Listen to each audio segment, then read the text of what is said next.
يا نفس إن لم تظفري لا تجزعي.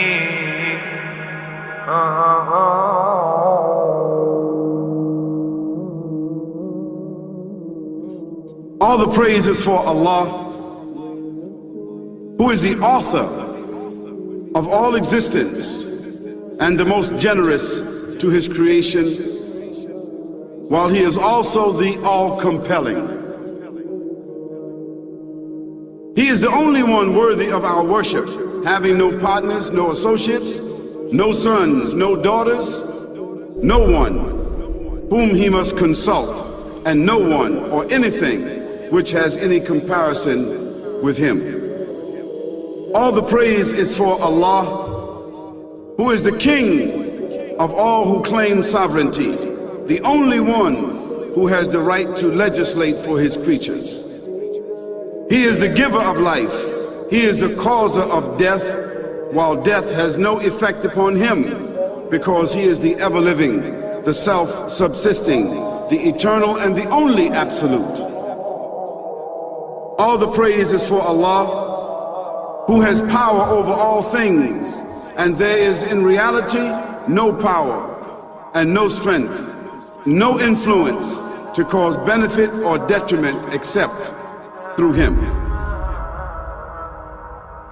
It is he who created this complex world, the seen and the unseen, the evident and the speculative, the earth and all that is on it and everything that is in it.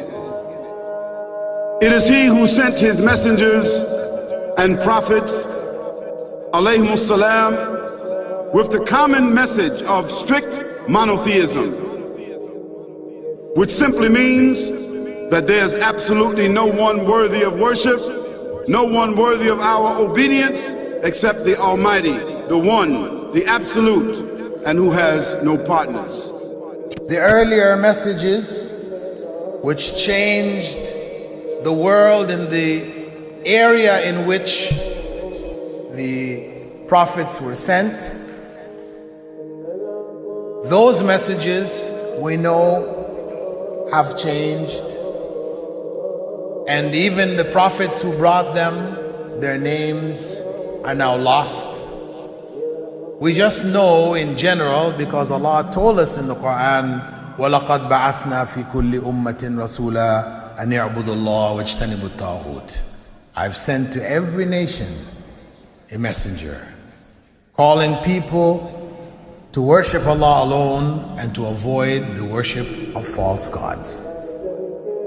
This essential message has been preserved in Islam in a way that it was never preserved before.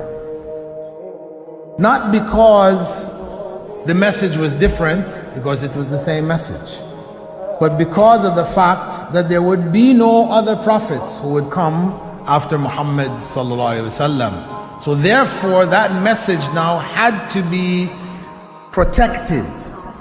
It had to be preserved in a way none of the earlier messages were preserved. I will tell you this, what you say you have come to know 40 years back, and what you call the Big Bang is already mentioned in the book which I read, the glorious Quran. It's mentioned 1400 years ago in Surah Anbiya, chapter number 21, verse number 30, which says, Avalam yaral lazina kafaru. Do not the unbelievers see anna samawati wal arda kanat ratkan fataqnahuma, that the heaven and the earth were joined together and we clove them asunder. What you're talking about, the Big Bang, I try to imagine compressing a spring. I push it closer and closer and closer together so it's smaller and smaller and smaller, and I've stored a tremendous amount of energy in that spring, and when I let it go, it bursts out, it bursts out, it bursts out. the creation of the universe, which you came to know 40 years back, is already mentioned in this book, the glorious Quran, 1400 years ago. Who could have mentioned that in the Quran?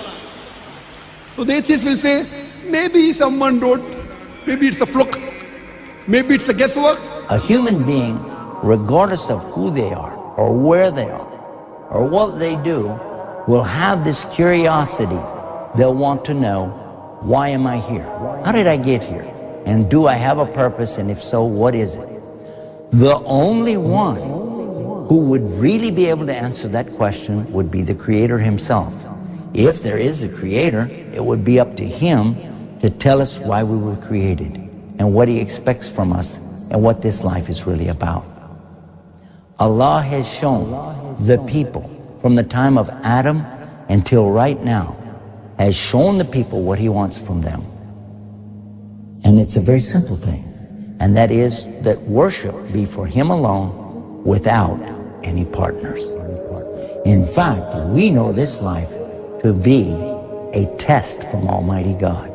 That's why we're born, and that's why we die, because there has to be a beginning and an end for us to be tested on. The next life, after this life, no one will ever die again. A bad person or a good person.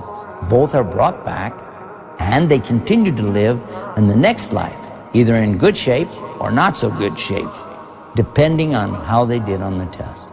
The worship of the God of Abraham, that was what was taught by these prophets.